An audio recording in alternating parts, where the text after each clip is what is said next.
భజగోవిందం 19వ శ్లోకము. యోగరతో వా భోగరతో వా సంగరతో వా సంగవిహీనః యస్య బ్రహ్మని రమతే చిత్తం నందతి నందతి నందత్యేవః. భజ గోవిందం భజ గోవిందం గోవిందం భజ మూఢమతే. యోగరతో వా భోగరతో వా సంగరతో వా సంగవిహీనః యస్య బ్రహ్మని రమతే చిత్తం నందతి నందతి నందత్యేవ.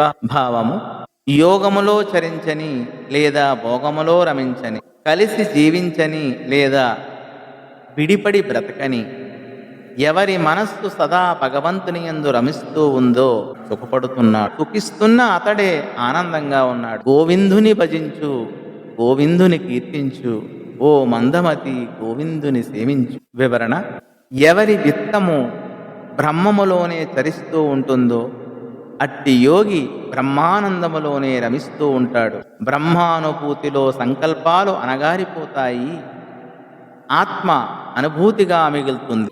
అట్టి అమృతానుభూతిలో వ్యక్తి అస్పర్శ యోగి అవుతున్నాడు. దృశ్య ప్రపంచం నుండి విడిపడిపోతున్నాడు.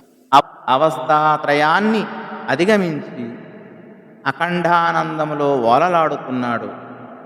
రజ్జు దర్శనములో సర్పభ్రాంతి నశించినట్లు ఆత్మదర్శనములో జగద్భ్రాంతి నశిస్తోంది.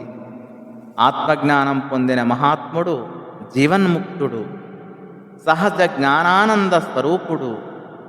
అతని ఆనందానుభూతి బాహ్య పరిస్థితులపై ఆధారపడి లేదు. సుఖదుఖాలు, మానావమానాలు, జయాపజయాలు అతనికి తెలియవు. మంచి చెడులు అతని మనస్సులో నిలువలేక జారిపోతాయి. సమదృష్టి అతనికి దూరం కాదు, విషమ దృష్టి అతనిని సమీపించలేదు. అతడొక కదిలే దేవాలయం.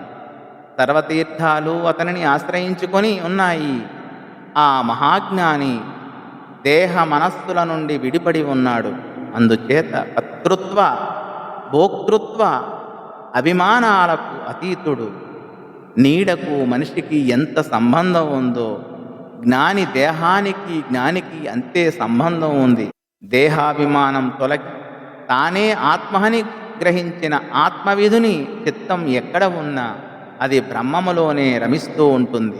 దేహాభిమానే గలితే విజ్ఞాతే పరమాత్మని ఎత్ర ఎత్ర మనోయాతి తత్ర తత్ర పరామృతం. దేహాభిమానం దూరమై పరమాత్మ ఎరుకగలిగితే మనస్సు ఎక్కడ తిరుగుతున్నా పరామృతపానమే చేస్తూ ఉంటుంది అని సరస్వతి రహస్యోపనిషత్ ప్రవచించింది.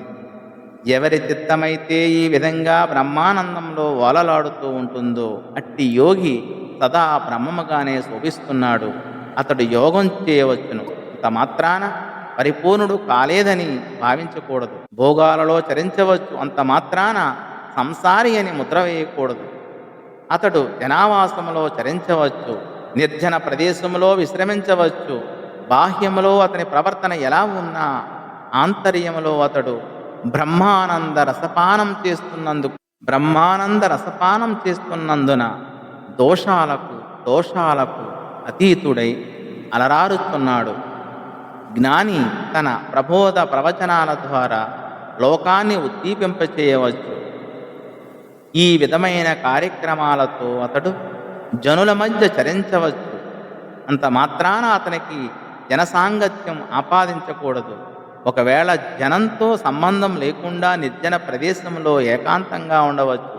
అంత మాత్రాన ఆ మహాత్ముని వలన లోకానికి మేలు జరగడం లేదని చెప్పలేం. విశ్వమంతా పర్యటించి తమ జ్ఞాన ప్రబోధాలతో జనావళిని చైతన్యం చేసిన వివేకానంద రామతీర్థులు తాము కదలికనే సర్వులను తమ పాదాల చెంతకు రప్పించి తరింపచేసిన శ్రీరామకృష్ణ రమణ మహర్షులు అందరూ జ్ఞానజ్యోతులై భాషించిన వారే, లోకాన్ని కాంతిమంతం చేసిన వారే అని ఈ శ్లోక భావము. స్వస్తి.